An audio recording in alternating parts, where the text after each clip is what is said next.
Good morning. आप देख रहे हैं फिट इंडिया का सुपर हिट बुलेटिन दिल्ली के दिल कनॉट प्लेस में, और मैं हूं आपके साथ श्वेता श्रीवास्तव और मैं हूं आपके साथ आपकी दोस्त प्रीति नेगी। तो फिट इंडिया का सुपर हिट बुलेटिन शुरू हो चुका है, यानी कि आपका फेवरेट शो, जिसमें सुबह सुबह अगर आपने 1 घंटे हमारा शो देख लिया तो फिर पूरा दिन ना तो आपको अखबार पढ़ने की जरूरत है और ना ही इंटरनेट पर खबरों को तलाशने की। और इसीलिए हम आपसे कह रहे हैं कि अपना रूटीन वर्क शुरू करने से पहले थोड़ा सा टाइम निकालिए। ऑफिस तो आप रोज जाते हैं, इसीलिए हम कह रहे हैं एक्सरसाइज कीजिए और 1 घंटे हमारे साथ बने रहिए, क्योंकि अगले 1 घंटे हम आपको देश दुनिया की हर छोटी बड़ी खबर दिखाएंगे, वो भी एकदम अलग अंदाज में।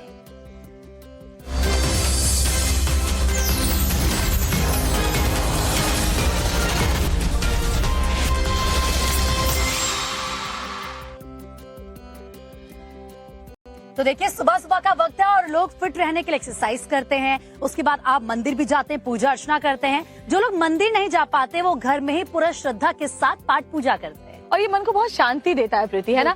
लेकिन जिस तरह से मौसम आंख में चौली खेल रहा है, देखिए अप्रैल आज से शुरू हो गया है और दिल्ली में ना हल्की सी गुलाबी ठंडक अभी भी है, लेकिन इससे हमारा रूटीन तो प्रभावित होता है। लेकिन बनारस में जो गंगा आरती है ना, और क्योंकि प्रीति मैं तो बनारस से हूँ, वहाँ की जो गंगा आरती है वो इतनी अद्भुत है और उसको तो मौसम की मार भी ना बदल नहीं पाती। देखिए कैसे बारिश के बीच वहाँ गंगा आरती हुई, इस रिपोर्ट के जरिए। काशी में रोज शाम को होने वाली मां गंगा की आरती में शुक्रवार को अद्भुत नजारा दिखा। गंगा आरती के दौरान गंगा घाटों में हर रोज की तरह भारी भीड़ जुटी थी। गंगा आरती शुरू हुई और आरती शुरू होते ही बादलों ने मेघ बरसाने शुरू कर दिए। रिमझिम बरसात की फुहारें पड़ती रहीं। इसी बीच लोग भक्ति भाव से खड़े होकर मां गंगा का ध्यान करते रहे। फुहारें पड़ रही थीं और आरती लगातार जारी थी। मां गंगा आरती की लौ जल रही थी, ज्योति जल रही थी, जिस पर बारिश का भी असर नहीं पड़ा। पूरी आरती के दौरान मेघ बरसते रहे, लोग बारिश में भीगते रहे। एक बार तो लगा कि बारिश के चलते आरती को जल्द न समाप्त कर दिया जाए, लेकिन ऐसा नहीं हुआ। महंतों ने भीगते हुए पूरे विधि विधान से गंगा आरती संपन्न की। गंगा आरती के दौरान आरती करने वाले पंडों को भीगता देख लोग भी आरती में खड़े रहे। बारिश से कपड़े तर-बतर हो गए, लेकिन लोगों की आस्था नहीं डिगी, बल्कि लोगों ने आरती के दौरान बारिश होने को सौभाग्य की बात कही। कुछ ने तो दावा किया कि आरती के दौरान बारिश होने का अर्थ है मां गंगा ने आरती स्वीकार कर ली है। और प्रीति, काशी का जो दशाश्वमेध घाट है ना, वहाँ पर गंगा आरती में शामिल होने के लिए पूरी दुनिया से लोग पहुँचते हैं।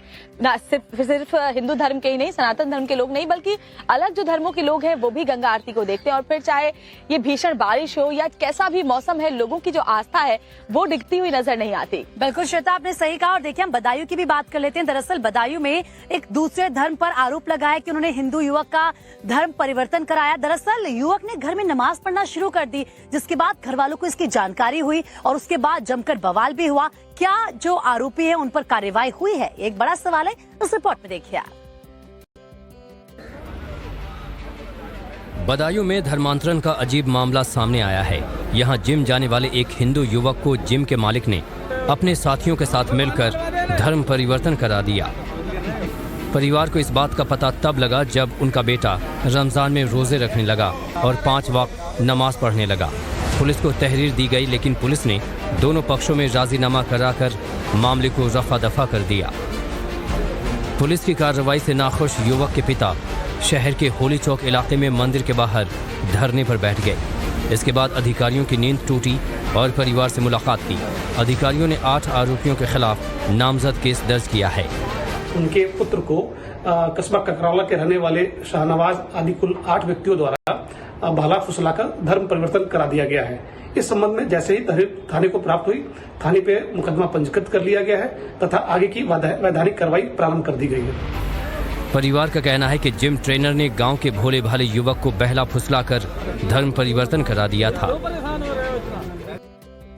तो देखिए किस तरीके से बदायूं केस में पुलिस पर आरोप लग रहा है मामले को रफा दफा करने की। लेकिन आपको बता दें कि युवक के जो पिता थे वो धरने पर बैठ गए और अगर वो धरने पर नहीं बैठते तो शायद शिकायत भी दर्ज नहीं होती। हालांकि उत्तर प्रदेश को अब नए कार्यवाहक डीजीपी मिल गए हैं और ये अब उम्मीद लगाई जा रही है कि जो कानून व्यवस्था उत्तर प्रदेश की है वो चुस्त दुरुस्त और ज्यादा हो जाएगी। लेकिन इस पर सियासत भी शुरू हो गई है। पूरी खबर इस रिपोर्ट में देख लीजिए। यूपी के डीजीपी डीएस चौहान ने रिटायरमेंट के बाद आर के विश्वकर्मा को कार्यवाहक डीजीपी बनाया गया है। 1988 बैच के आईपीएस आर.के. विश्वकर्मा जौनपुर के मड़ियाहू के रहने वाले हैं। वो एसपी सरकार में आईजी कानून व्यवस्था रह चुके हैं और फिलहाल यूपी पुलिस भर्ती और प्रमोशन बोर्ड के अध्यक्ष थे। वैसे तो माफिया अपराधी कम बचे हैं, लेकिन जो भी अपराधी बचे हैं उनको अकाउंट किया जाएगा, उनको जेल भेजा जाएगा और जो कानून की ताकत है उसका प्रयोग करके इनको दुरुस्त किया जाएगा। फिर से कार्यवाहक डीजीपी की नियुक्ति पर एसपी अध्यक्ष अखिलेश यादव ने तंज कसा है। उन्होंने ट्वीट किया कि उत्तर प्रदेश पुलिस को मिला फिर से एक नया कार्यवाहक। जब कानून व्यवस्था को लेकर बीजेपी सरकार का रवैया काम चलाऊ होगा तो कार्यवाहक अधिकारी से ही काम चलाया जाएगा। आज अपराधियों की तरफ से लड्डू बटेंगे, क्योंकि उत्तर प्रदेश शासन प्रशासन की ढिलाई की वजह से ये समय अपराधियों के लिए अमृतकाल जो है। अपराध के अगर आंकड़े देखे जाएं तो हमारी स्थिति एनसीआरबी के जो लेटेस्ट डाटा जारी हुए हैं उसमें हमारी स्थिति अत्यंत ही संतोषजनक है। महिलाओं और बच्चियों के प्रति जो अपराध हो रहे हैं उसमें कन्विक्शन का दर उत्तर प्रदेश का सबसे बढ़िया है। आर.के. विश्वकर्मा के चयन के पीछे बड़ी वजह उनकी कार्यशैली और ईमानदार छवि है।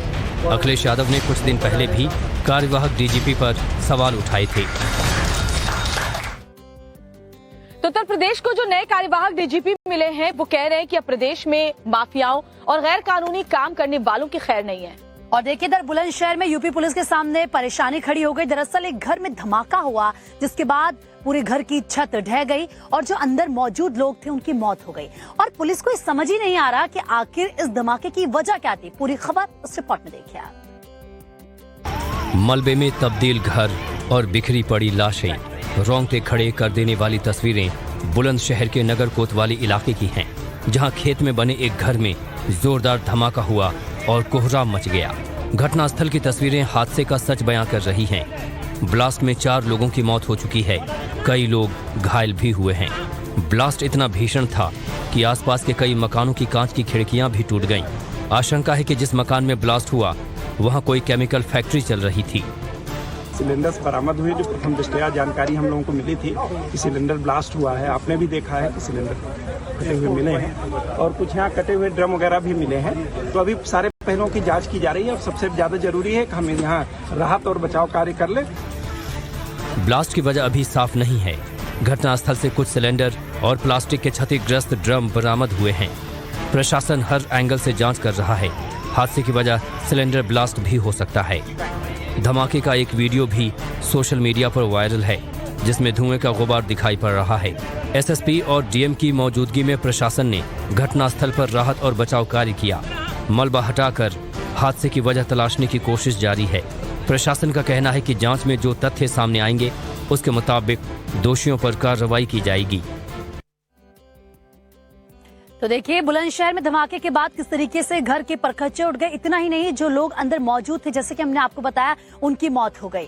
इसके अलावा हम बात अमेरिका की करते हैं कि आखिर अमेरिका में कहां से डराने वाली तस्वीरें सामने आई हैं। और साथ ही साथ आपको बता दें कि श्रीलंका को चीन के चंगुल से बचाने के लिए इंडियन ओशन में 2 दोस्त कैसे साथ आए हैं, हर एक खबर आपको दिखाएंगे। आप देखिए 2 मिनट में क्या कुछ चल रहा है दुनिया में।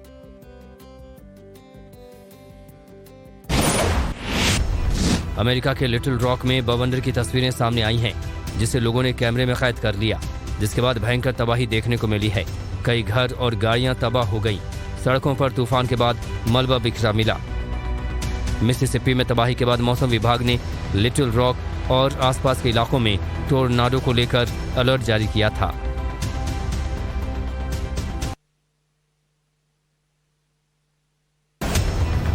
अमेरिका के राष्ट्रपति जो बाइडेन ने मिसिसिपी में हुई बर्बादी का जायजा लिया और हर मुमकिन मदद पहुंचाने का भरोसा दिलाया। बता दें कि अमेरिका के मिसिसिपी और अलाबामा में विनाशकारी बवंडर ने जमकर तबाही मचाई है। तूफान के बाद मिसिसिपी की जो तस्वीरें सामने आ रही हैं, उनमें तबाही के मंजर को साफ देखा जा सकता है। घर, गाड़ियां और व्यापारिक संस्थान बुरी तरह तबाह हुए हैं। नेपाल में नई सरकार के गठन के 1 महीने से भी कम समय में नेपाल के सत्तारूढ़ गठबंधन के बीच दरार आ गई है।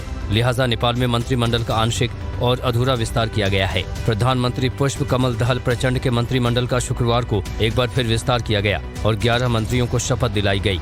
नेपाल के पीएम प्रचंड को लगभग 3 महीने के भीतर दूसरी बार फ्लोर टेस्ट और 7वीं बार कैबिनेट में फेरबदल करना पड़ा है।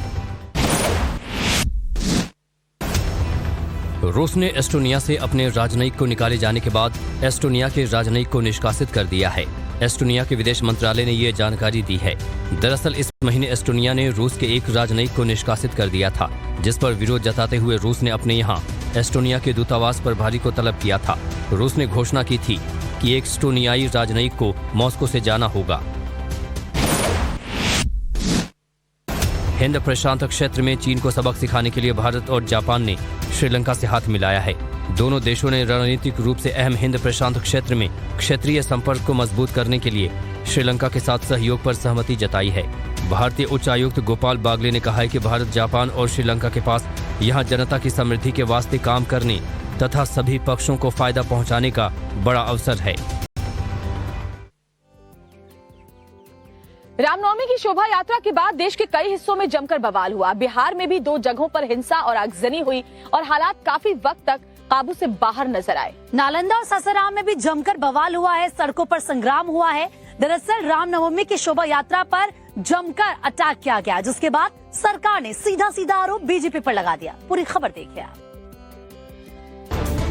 बिहार के सासाराम में रामनवमी शोभा यात्रा के दौरान हिंसक झड़प हुई। शोभा यात्रा पर पथराव किया गया। इसके बाद जमकर आगजनी भी हुई। बवाल बढ़ा तो पुलिस ने मार्च किया और जिले में इंटरनेट सेवाएं बंद कर दी गई। पथराव रामनवमी जुलूस पर हुआ, लेकिन जेडीयू ने जिम्मेदार बीजेपी को ठहरा दिया। बीजेपी तो उकसाती है, सांप्रदायिक दंगे करवाना तो उनका काम नहीं है, तो वो करवा रहे हैं। और वो परसों की तैयारी में सारी बीजेपी वहीं इकट्ठी है और हर जगह से लोग जा रहे हैं। इधर नालंदा में बिहार शरीफ में भी रामनवमी शोभा यात्रा के दौरान हिंसक झड़प हुई। शोभा यात्रा पर पथराव हुआ। पथराव के बाद बवाल बढ़ा और आगजनी की गई। कई वाहनों को आग के हवाले कर दिया गया।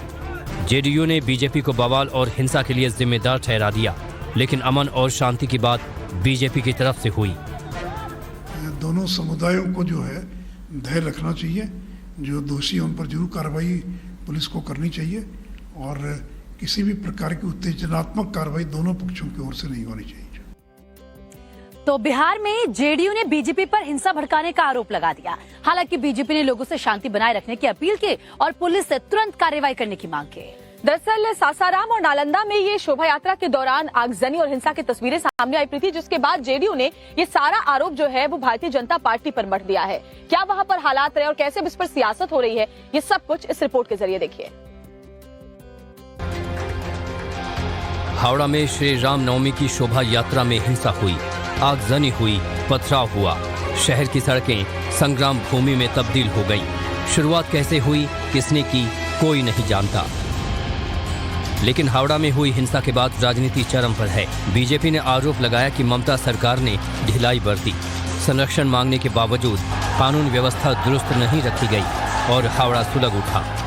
पश्चिम बंगाल सरकार से अपील की गई कि 100 मीटर की उस एक अंश में हिंदू धर्म में सबसे पूजनीय प्रभु राम की इस शोभा यात्रा का संरक्षण हो। लेकिन पश्चिम बंगाल सरकार, पश्चिम बंगाल पुलिस निवेदन के बावजूद रामनवमी की शोभा यात्रा को मात्र 100 मीटर के अल्प इलाके में संरक्षित नहीं कर पाई। हम लोग को जांच होना चाहिए, एनआईए जांच होना चाहिए। ये पूरा विषय में जो हम लोग देखा कि पुलिस एडमिनिस्ट्रेशन ने हिंदुओं को ज्यादा अरेस्ट किया, मुस्लिम लोग अरेस्ट नहीं होता है, और ये क्यों होगा? जिसके ऊपर अटैक होता है उसको अरेस्ट कर रहे हैं। बीजेपी ने हावड़ा हिंसा की जांच एनआईए से कराने की मांग की है। इधर तृणमूल कांग्रेस ने दंगों के लिए बीजेपी को जिम्मेदार ठहरा दिया। মমতা বন্দ্যোপাধ্যায় তো 2011 সালে বাংলার মুখ্যমন্ত্রী হয়েছে। 2011 সালে তো এই বিশৃঙ্খলতা, এই গুন্ডামি, মস্তানি, রাহাজানির পরিবেশ তৈরি হয়নি। 16 তিনটে বিধানসভায় জেতা, আসন পাওয়ার পর, তিনটে বিধায়ক জেতার পর এরা পুরো রাজ্যটাকে নিজেদের পৈতৃক সম্পত্তি ভাবা শুরু করে দিল। बंगाल सरकार ने मामले की जांच सीआईडी को सौंप दी है। इधर बीजेपी ने सबूतों की सीडी पुलिस को सौंपी है। भी जमकर बवाल हुआ रामनवमी की शोभा यात्रा के दौरान। और देखिए, बीजेपी आरोप लगा रही है कि सिर्फ 100 मीटर का वो दायरा था जिस पर इजाजत पहले से ही ले ली गई थी, रोड मैप भी तय था, बावजूद इसके पुलिस और प्रशासन उन्हें सुरक्षा मुहैया नहीं करवा पाई। और इधर पंजाब पुलिस पर लगातार सवाल खड़े किए जा रहे। कहा जा रहा है कि अगर अमृतपाल को अरेस्ट ही करना था तो फिर पहले क्यों नहीं किया। हालांकि अमृतपाल फरार है और अभी तक अमृतपाल का कोई अता पता नहीं है। रिपोर्ट देखिए आप।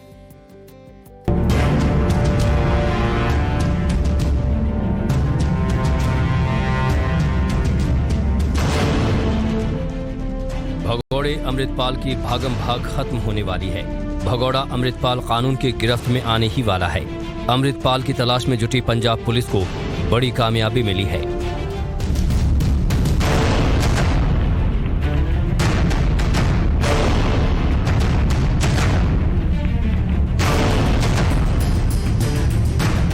पंजाब पुलिस ने अमृतपाल के करीबी और उसके साथी जोगा सिंह और ड्राइवर चरणजीत सिंह को गिरफ्तार कर लिया है और अब पुलिस इन दोनों से पूछताछ कर रही है। बताया जा रहा है कि दोनों ने एक एक करके अमृतपाल के राज उगलने शुरू भी कर दिए हैं। 14 दिन से पुलिस भगौड़े अमृतपाल की तलाश कर रही है। इस बार सॉलिड इनपुट मिला है कि अमृतपाल पंजाब में ही है। पंजाब पुलिस को इनपुट मिला है कि अमृतपाल किसी डेरा में छुपा हो सकता है। वो धर्म स्थलों और सिख गुरुओं को अपनी ढाल बनाना चाहता है। इस वक्त हम पंजाब में होशियारपुर जिले में हैं, जहां एक डेरे के बाहर आप देखिए किस तरीके से पंजाब पुलिस और यहां पर जो अर्धसैनिक बल हैं वो यहां पर पहुंचे हुए हैं। दरअसल पंजाब पुलिस के पास ऐसा इनपुट था कि यहां पर जो अमृतपाल है वो किसी धार्मिक स्थल, किसी डेरे में या किसी घर में छुपा हो सकता है। इस सर्च ऑपरेशन में पंजाब पुलिस के साथ साथ अर्धसैनिक बल के जवान भी मौजूद हैं। 300 से ज्यादा डेरों की तलाशी ली जा रही है। पुलिस ने जालंधर, कपूरथला, होशियारपुर और भटिंडा के डेरों को जीरो इन किया है और इन्हीं डेरों में तलाशी अभियान चल रहा है। अमृतपाल की तलाश इसलिए भी डेरों में हो रही है क्योंकि कई जत्थेदार भी अमृतपाल के समर्थन में हैं और उसके खिलाफ हो रही पुलिस कार्रवाई को गलत ठहरा रहे हैं। अमृतपाल ਦਾ ਜਿਹੜਾ ਮਸਲਾ ਹੈਗਾ ਇਹ ਪੰਜਾਬ ਸਰਕਾਰ ਨੇ ਇਸ ਦੀ ਹਾਈਪ ਕ੍ਰੀਏਟ ਕੀਤੀ ਹੈ। ਅਗਰ ਉਹਦੇ ਉੱਤੇ ਕੋਈ ਮੁਕੱਦਮਾ ਸੀ ਘਰ ਬੈਠਾ ਸੀ ਫੜ ਲੈਣਾ ਚਾਹੀਦਾ ਸੀ ਭਾਈ ਅਮਰਿਤਪਾਲ ਸਿੰਘ ਨੂੰ। तो देखिए, पंजाब पुलिस लगातार अमृतपाल को ढूंढ रही है लेकिन अमृतपाल का कोई सुराग नहीं मिल पा रहा। लेकिन एक बात तो साफ है कि अमृतपाल पंजाब पुलिस से एक कदम आगे ही साबित हो रहा है। और जो अमृतपाल को लेकर के पूरा का पूरा बवाल है वो राजस्थान की सियासत तक पहुंच गया, क्योंकि सीएम अशोक गहलोत ने ये कह दिया कि जिस तरह से खालिस्तान की मांग है वैसे ही तो हिंदू राष्ट्र की भी मांग है और इस पर बीजेपी ने गहलोत सरकार पर तुष्टीकरण के आरोप लगाए हैं। पूरी खबर इस रिपोर्ट के जरिए आपको दिखा देते हैं। अमृतपाल की खालिस्तान की मांग को राजस्थान के मुख्यमंत्री अशोक गहलोत ने हिंदू राष्ट्र की मांग से जोड़ दिया। खालिस्तान में एक नया आदमी आ गया, अमृतपाल सिंह, पता नहीं क्या नाम उसका। वो कह रहा है अगर मोहन भागवत और नरेंद्र मोदी हिंदू राष्ट्र की बात करते हैं तो मैं खालिस्तान की बात क्यों नहीं करूं। आप बताइए, उसकी हिम्मत देखिए आप। उनकी हिम्मत क्यों हुई है? इसलिए हुई है आप हिंदू राष्ट्र की बात कैसे कर सकते हो। अशोक गहलोत ने हिंदू राष्ट्र की तुलना खालिस्तान से की तो जवाब बीजेपी की तरफ से आया। बीजेपी ने गहलोत को कोटा में पीएफआई के प्रदर्शन की याद दिलाई, पुजारियों के आत्मदाह की याद दिलाई। मुख्यमंत्री जी, आप सोचो, कोटा में पथ संचलन होता है पीएफआई का, कई जिलों में दंगे होते हैं। आप जो रामनवमी के अवसर पे जो भजन चलाते हैं, कहते उसको परमिशन लेना पड़ेगा। 12 यहाँ पे पुजारी या तो आत्मदाह करते हैं या उनकी हत्या कर दी जाती है। संत विजयदास 551 धरने पे बैठने के बाद आत्मदाह करते हैं। आप किस प्रकार के अपीजमेंट की पॉलिटिक्स कर रहे हैं? दरअसल सरसंघ चालक मोहन भागवत ने भोपाल में हिंदू राष्ट्र की मांग का इशारों में समर्थन किया था, जिसके बाद अशोक गहलोत ने विवादित बयान दिया। लोगों के ही मन में आएगा, हो जाएगा, जैसे भी होना है। सत्यमेव जयते का देश है, अखंड भारत सत्य है, खंडित भारत दुस्वप्न है जो अभी धीरे धीरे जा रहा है। वैसे वैसे एक उत्साह का संचार हो रहा है, होगा। तो सीएम अशोक गहलोत के बयान के बाद राजस्थान की सियासत गर्म है और साथ ही साथ जयपुर ब्लास्ट के आरोपियों की रिहाई को लेकर के भी वहां पर जबरदस्त सियासत हो रही है। तो वहीं आज से गृह मंत्री अमित शाह बिहार के दौरे पर हैं। वहीं दूसरी तरफ राघव चड्ढा और सत्येंद्र जैन के खिलाफ एक साथ कोर्ट में सुनवाई होनी है। और क्या कुछ चल रहा है देश में खास, देखिए बस 2 मिनट में।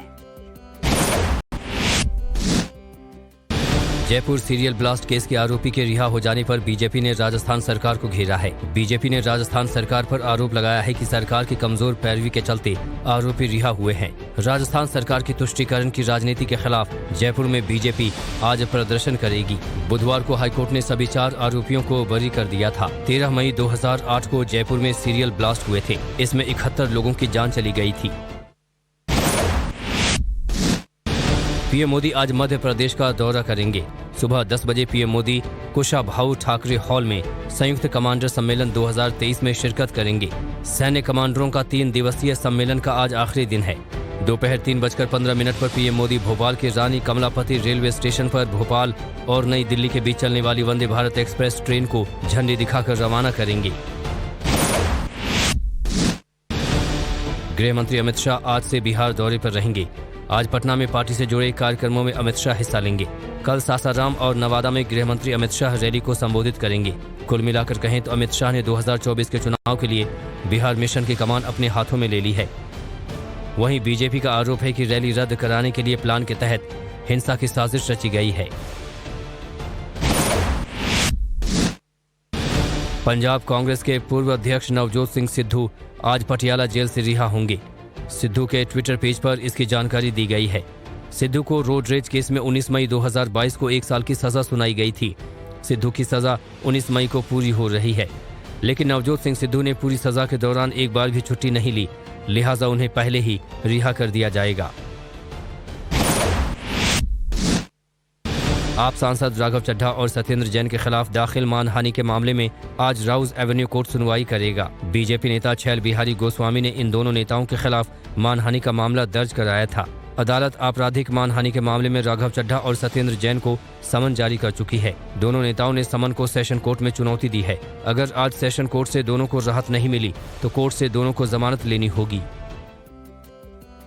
तो जेडीयू आरोप लगा रही है कि बीजेपी के बड़े नेता बिहार में हैं, इसीलिए बिहार के कई शहरों में हिंसा भड़क रही है। और दूसरी तरफ आज से अमित शाह का बिहार दौरा शुरू हो ही रहा है।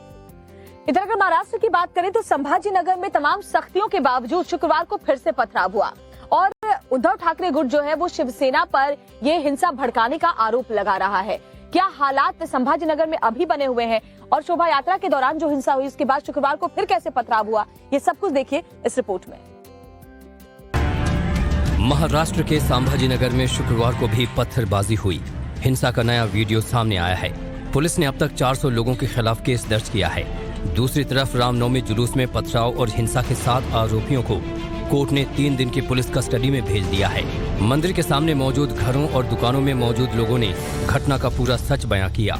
यही मकसद था कि हम जो है तो बचपन से ये मंदिर को देखते हुए आए हुए, मठ को देखते आए, उसको कुछ नहीं होना चाहिए। लेकिन जो लोग आपने आते हुए देखे क्या उनके हाथों में पत्थर वगैरह पहले से? ने पत्थर वत्थर दिखे नहीं मैडम, ऐसा कुछ भी। अब हो सकता है कुछ बाजू में कामा वामा भी चालू है तो उन्होंने वो हटा के, जैसे यहाँ पे ईट जमी थी वहाँ पर, वो ऐसा कुछ हो सकता होगा उन्होंने करे होंगे, लेकिन पत्थरबाजी हुई जरूर। और उसमें क्या हुआ, सब तितर बितर मामला। चश्मदीदों का कहना है कि भीड़ में शामिल कुछ लोगों ने मंदिर के सामने लगा सीसीटीवी तोड़ दिया। आरोप है कि भीड़ में शामिल उपद्रवी घरों में मौजूद लोगों को भी हिंसा में शामिल होने के लिए उकसा रहे थे। आजाद चौक, रोशन गेट और रहमान कॉलोनी की तरफ से जाने वाले तीनों ही रास्तों पर करीब 500 लोगों की भीड़ मौजूद थी। आरोपियों ने गाड़ियों पर पथराव किया और गाड़ियों को जला दिया। से जो लोग आए थे और वो हमको पहचानते रहे, दस्ती लगी हुई थी, वो बोले थे बाहर निकलो, तुम भी आओ, इसमें शामिल हो जाओ।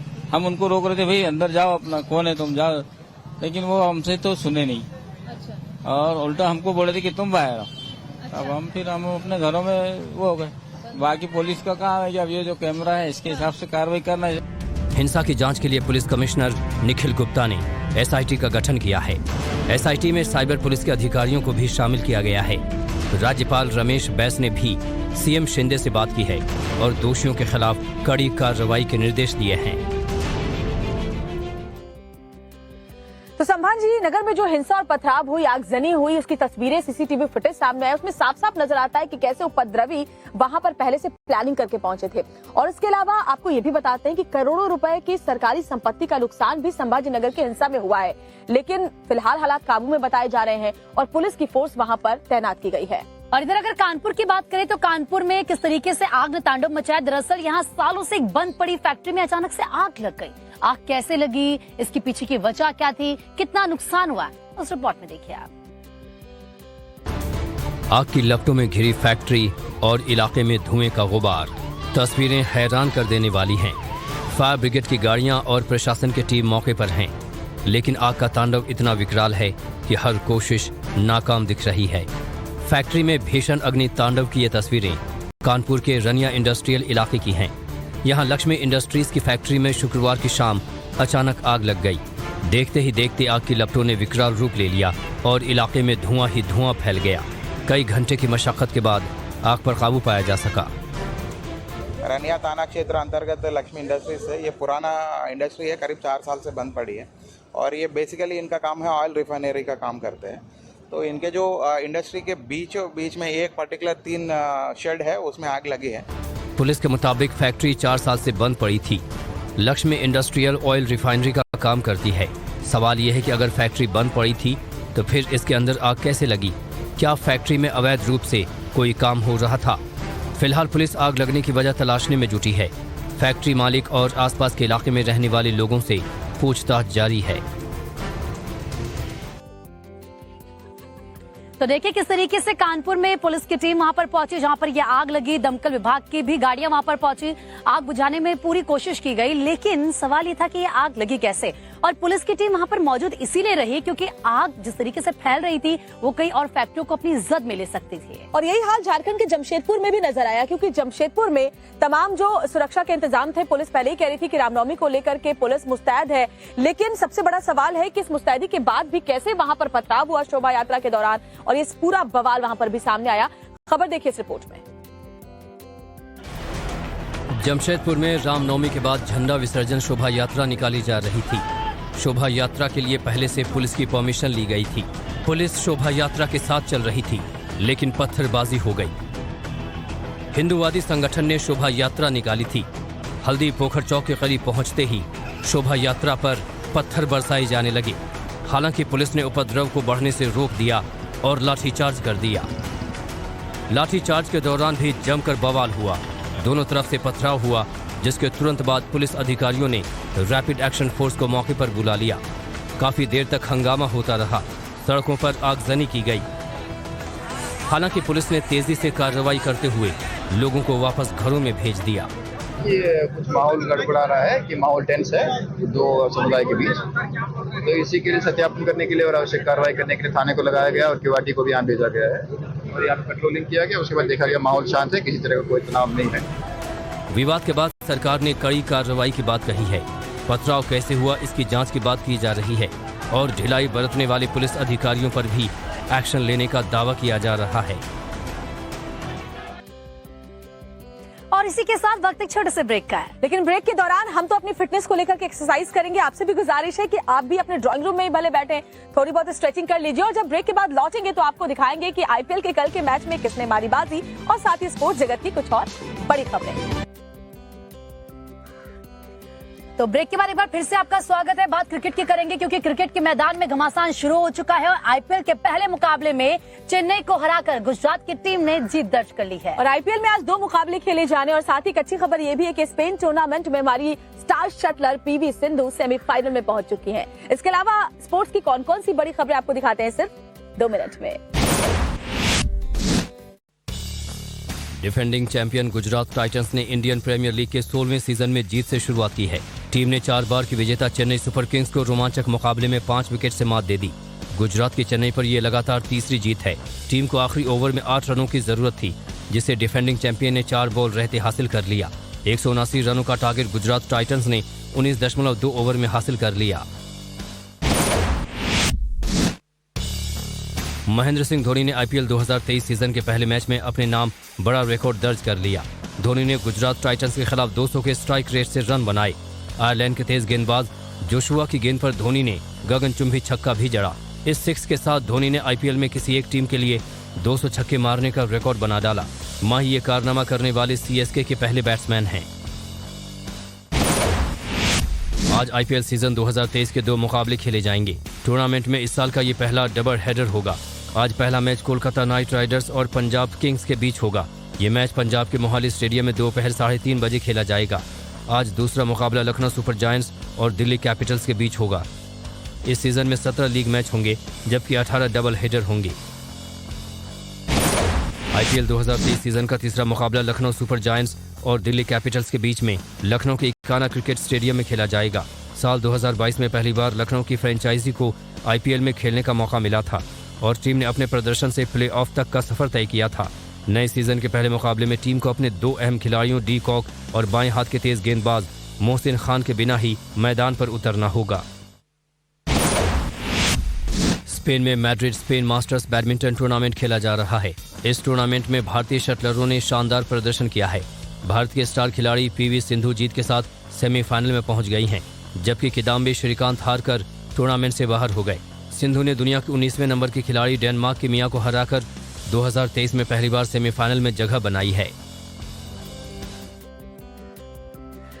और आज एक और बड़ी खबर पर नजर रहने वाली है। जो क्रिकेटर से राजनेता बने नवजोत सिंह सिद्धू के लिए आज का दिन बहुत इंपॉर्टेंट है और अच्छा है, क्योंकि आज वो पटियाला जेल से बाहर निकलने वाले हैं और उनकी सजा पूरी होने में भी 1.5 महीने का वक्त बचा है, लेकिन 1.5 महीने पहले ही उनकी रिहाई हो रही है। और माना ही जा रहा है कि सिद्धू सीधे रिहाई के बाद सबसे पहले अपनी पत्नी से मिलने जाएंगे, जिन्हें कुछ दिनों पहले ही कैंसर डिटेक्ट हुआ है। आखिर सिद्धू पहले क्यों रिहा हो रहे हैं जेल से, इसके पीछे की वजह क्या है, पूरी खबर क्या है, उस रिपोर्ट में देखिए आप। कांग्रेस नेता और पंजाब में कांग्रेस के प्रमुख चेहरे रहे नवजोत सिंह सिद्धू आज जेल से रिहा होंगे। पटियाला जेल से सिद्धू आज बाहर निकलेंगे। नवजोत सिंह सिद्धू 20 मई 2022 से पटियाला जेल में बंद हैं। 1990 के रोड रेज केस में सिद्धू को 1 साल की सजा हुई थी। अब नवजोत सिंह सिद्धू को सजा पूरी होने से 48 दिन पहले रिहा किया जा रहा है।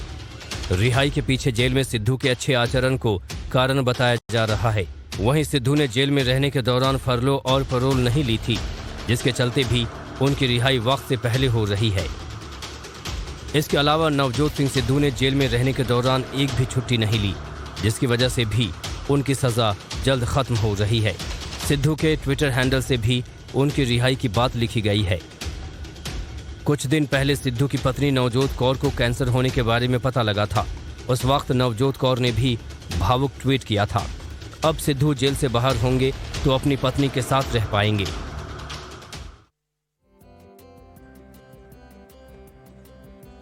तो नवजोत सिंह सिद्धू को रोडरेज केस में सजा मिली थी। दरअसल सिद्धू को एक सिक्योरिटी गार्ड की पीट कर हत्या करने का जिम्मेदार माना गया था। और इधर हरियाणा के 2 जिलों में भीषण सड़क हादसे हुए प्रीति, और इसमें 12 युवकों की बताई जा रही है कि मौत हो गई है। ये हादसे इतने भयंकर थे कि गाड़ियों के परखच्चे उड़ गए। देखिए पूरी खबर इस रिपोर्ट के जरिए।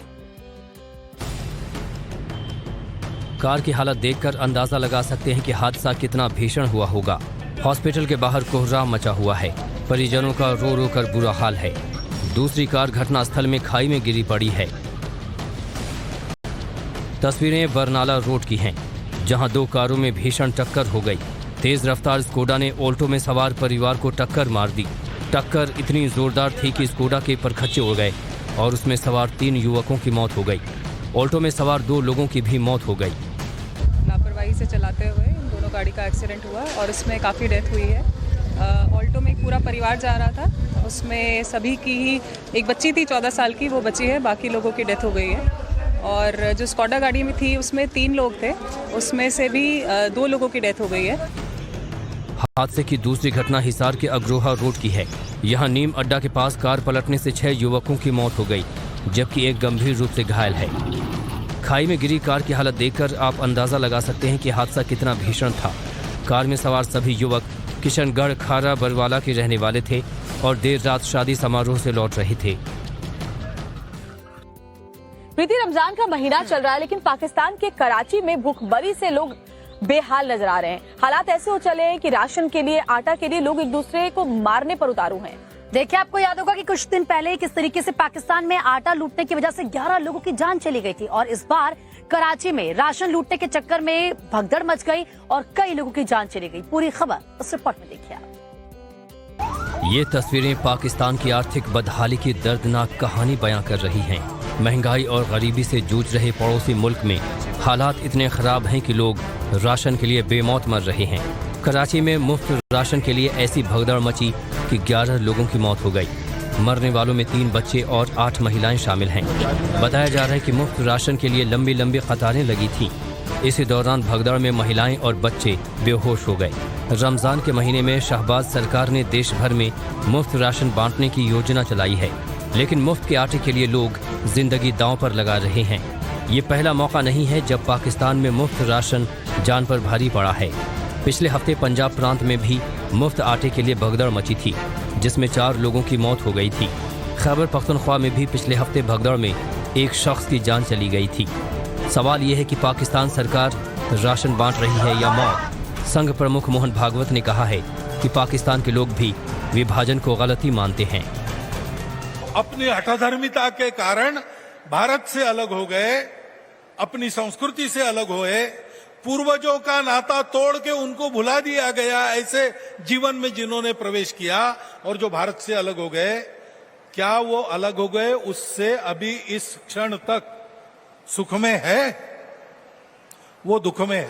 आयोलाल सभई भागवत ने कहा कि जो भारत से अलग हुए वो दुख में हैं, जो भारत आ गए वो आज दुखी नहीं हैं। तो पाकिस्तान में किस तरीके से आटा लूट और राशन वितरण के दौरान जिस तरीके से भगदड़ मची, लोगों की जान गई, उसको लेकर खूब चर्चा हो रही है। पूरी दुनिया में उन तस्वीरों पर बात की जा रही है। इतना ही नहीं, अब ये पाकिस्तान के जो हालात है ये पूरी दुनिया के लिए चिंता का सबब भी बन चुके हैं। इधर सड़कों पर उतरी कार भी वायरल हो गई। वायरल तो शेर और ऑस्ट्रिच की लड़ाई भी हो गई है। और क्या कुछ हो रहा है दुनिया में वायरल, बस देखिए 2 मिनट में।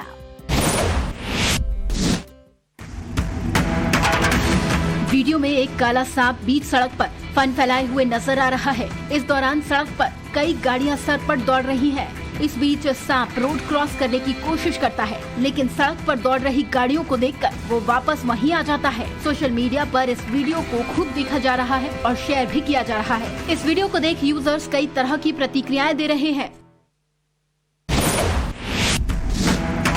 सोशल मीडिया पर वायरल हो रहे इस वीडियो को देखिए। शख्स एक शेरनी के साथ दिखाई देता है और ये शेरनी इस आदमी पर हमला करने के लिए कूद पड़ती है और तभी दूसरी शेरनी भी उसका साथ देने वहां आ जाती है।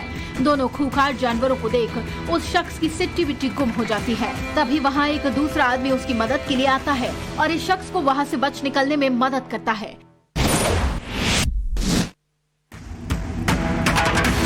पिग की मस्ती का एक वीडियो तेजी से वायरल हो रहा है। वीडियो में आप देख सकते हैं कि भारी बर्फबारी के बीच कुछ लोग स्केटिंग करते हुए नजर आ रहे हैं।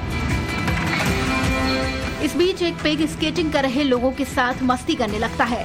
पिग कभी किसी को धक्का देता है तो कभी किसी के साथ खेलने लगता है। पिग की मस्ती देख लोग सोशल मीडिया पर काफी हंस रहे हैं। किसी के कद से उसकी औकात नहीं नापनी चाहिए। इस वायरल वीडियो को देखिए। शुतुरमुर्ग का बच्चा शेर पर कैसे भारी पड़ रहा है। शेर पक्षी पर अटैक करने की कोशिश करता है, लेकिन पक्षी भी जोर से चिल्लाते हुए शेर की ओर दौड़ पड़ता है। पक्षी की बहादुरी देख शेर पीछे हट जाता है और शेर की हिम्मत नहीं होती कि वो दोबारा पक्षी पर हमला करे। शेर वहां से जाना ही बेहतर समझता है। इंस्टाग्राम पर शेयर हुआ कार रेस की कुछ ही सेकंड का ये वीडियो तहलका मचा रहा है। वीडियो देखने वाले भी हैरान हैं और पूछ रहे हैं, कार उड़ सकती है क्या? आपने शायद ही ऐसा नजारा पहले कभी देखा होगा। लाल रंग की कार में बैठा बंदा गाड़ी को इतनी तेजी से भगाता है कि कार बेकाबू होकर रॉकेट की माफिक हवा में उड़ने लगती है। हालांकि ये कुछ ही सेकंड तक होता है। तो वायरल तस्वीरें आपने देखी, और अगर वायरल तस्वीरों की बात करें तो केदारनाथ की भी तस्वीर बहुत वायरल हो रही है। देखिए 4 धाम यात्रा शुरू होने वाली है प्रीति, और ऐसे में अभी भी केदारनाथ में जमकर बर्फबारी हो रही है। बिल्कुल श्वेता, आपने सही कहा। और देखिए, मैं तो खुद उत्तराखंड की हूँ, मुझे पता है जब वहाँ पर बर्फबारी होती है तो कितना अच्छा, कितना सुहावना मौसम हो जाता है।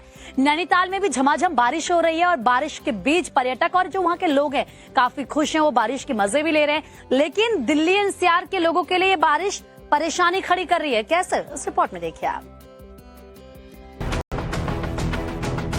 उत्तर भारत में मौसम के बदले मिजाज की ये 3 तस्वीरें देख लीजिए। उत्तराखंड में जारी बेमौसम बारिश ने लोगों का जीवन मुश्किल कर दिया है। केदारनाथ धाम अभी भी बर्फ की मोटी चादर तले दबा नजर आ रहा है। अगले महीने से 4 धाम यात्रा शुरू होनी है, लेकिन खराब मौसम तैयारियों में खलल डाल रहा है। दिल्ली एनसीआर में भी पिछले 2 दिनों से मौसम बिगड़ा हुआ है। बारिश ने गर्मी की एंट्री पर ब्रेक लगा रखी है। लगातार बारिश की वजह से उत्तराखंड की तमाम नदियों में उफान है। पानी सड़कों से ऊपर बह रहा है। पानी के तेज बहाव की वजह से यात्रियों से भरी एक बस नाले में पलट गई। गनीमत रही कि सभी यात्रियों को बस से सुरक्षित निकाल लिया गया। नाले के पास में एक बस जो है वो पलट गई थी, नाले में पलट गई थी। 27 सीटर बस थी, 27 यात्री है, सुरक्षित है यात्री, सुरक्षित है। मसूरी में भी लगातार बारिश की वजह से सड़कों पर जगह जगह पानी भर गया। कैंपटी रोड पर भूस्खलन की वजह से कई गाड़ियां मलबे के नीचे दब गईं। आसपास के कई इलाकों में भी बारिश से काफी नुकसान हुआ है। सीएम पुष्कर धामी बारिश की वजह से हुए नुकसान का जायजा लेने के लिए आपदा कंट्रोल रूम पहुंचे और अधिकारियों के साथ मीटिंग की। सीएम ने अधिकारियों को बारिश भूस्खलन से प्रभावित लोगों की हर संभव मदद का निर्देश दिया है। केदारनाथ धाम में बर्फ हटाने का काम जारी है, लेकिन खराब मौसम की वजह से मुश्किलें आ रही हैं। दिल्ली एनसीआर से लेकर यूपी, राजस्थान और एमपी तक मौसम की मार लोगों को पड़ी है। ओलावृष्टि से कई राज्यों में पकी फसल को भी भारी नुकसान हुआ है। तो भोजपुरी फिल्म एक्ट्रेस आकांक्षा सुसाइड केस में उनकी मां ने गंभीर आरोप लगाए हैं। दरअसल उनकी मां का कहना है कि इस केस के जो 2 मुख्य आरोपी हैं वो फरार हैं और पुलिस उनकी तलाश कर रही है। अब तो जो मुख्य आरोपी समर सिंह है उसके खिलाफ पुलिस लुकआउट नोटिस जारी करने की भी तैयारी कर रही है। और इसके अलावा आकांक्षा का जो अपने होटल के रूम में लौटने का आखिरी सीसीटीवी फुटेज है वो भी बहुत सारे सुराग दे रहा है। पूरा अपडेट देखिए इस रिपोर्ट में। भोजपुरी एक्ट्रेस आकांक्षा दुबे सुसाइड केस में आरोपी समर सिंह अभी तक पुलिस की गिरफ्त से बाहर है। आरोप है कि समर सिंह आकांक्षा को मानसिक रूप से प्रताड़ित करता था। पुलिस समर सिंह और उसके भाई की तलाश में ताबड़तोड़ छापेमारी कर रही है। समर सिंह की तलाश में वाराणसी से लेकर मुंबई तक ताबड़तोड़ छापेमारी की जा रही है। पुलिस को इस बात का डर है, इस बात की आशंका है कि समर सिंह विदेश भी भाग सकता है और शायद यही कारण है कि अब नेपाल बॉर्डर पर भी चौकसी बढ़ा दी गई है, वहां भी ताबड़तोड़ छापेमारी की जा रही है। समर सिंह का समाजवादी पार्टी से कनेक्शन भी सामने आया है। आकांक्षा की मां ने समर सिंह और उसके भाई के खिलाफ भी केस दर्ज कराया है। पुलिस समर सिंह के खिलाफ लुकआउट नोटिस जारी करने की तैयारी कर रही है। हम हर संभव प्रयास कर रहे हैं और ये भी देख रहे हैं कि वो विदेश न जाने पाए। पासपोर्ट निरस्तीकरण की कार्रवाई, साथ ही लुकआउट नोटिस जारी करने की कार्रवाई, ये हम हमारे प्रोसेस में। आकांक्षा के परिजन समर सिंह की गिरफ्तारी को लेकर प्रदर्शन कर रहे हैं। आकांक्षा की मां ने आरोप लगाया है कि समर सिंह ने राजनीतिक रसूख से पुलिस को मैनेज कर लिया है। इस बीच सुसाइड की रात का सीसीटीवी फुटेज सामने आया है, जिसमें आकांक्षा दोस्त के साथ होटल में जाती दिख रही है। सुसाइड की रात आकांक्षा एक बर्थडे पार्टी से लौटी थी। करीब 2 बजे वो इंस्टाग्राम पर लाइव आई थी, जिसमें वो रोती हुई दिखी थी। 26 मार्च की सुबह होटल के कमरे से उसकी लाश मिली थी। और प्रीति, आकांक्षा दुबे की मौत के बाद जो भोजपुरी फिल्म इंडस्ट्री है उसमें बवाल मचा हुआ है और साथ ही साथ भोजपुरी फिल्म इंडस्ट्री की जो स्याह सच्चाई है वो अब खुलकर दुनिया के सामने आने लगी है। और इधर नेपोटिज्म पर बयान देकर बॉलीवुड में भूचाल लाने वाली प्रियंका चोपड़ा इंडिया आई हैं। आखिर प्रियंका चोपड़ा इंडिया क्यों आई हैं और बॉक्स ऑफिस पर कैसा प्रदर्शन कर रही है, भोला एंटरटेनमेंट से जुड़ी हर एक बड़ी खबर बस 2 मिनट में देखिए आप। शक्ल देखकर चार्जशीट बनाने लग गई है आजकल पुलिस। अजय देवगन की एक्शन थ्रिलर फिल्म भोला ने बॉक्स ऑफिस पर धमाल मचा दिया है। फिल्म ने पहले दिन 11 करोड़ रुपए से ज्यादा का कलेक्शन किया। पठान और तू झूठी में मक्कार के बाद ये 2023 की तीसरी सबसे अच्छी ओपनिंग हासिल करने वाली फिल्म बन गई है। वीकेंड पर फिल्म की कमाई बढ़ने के काफी आसार हैं। बता दें, भोला 2019 में आई सुपरहिट तमिल फिल्म कैथी का ऑफिशियल हिंदी रीमेक है। फिल्म का बजट तकरीबन 100 करोड़ बताया जा रहा है।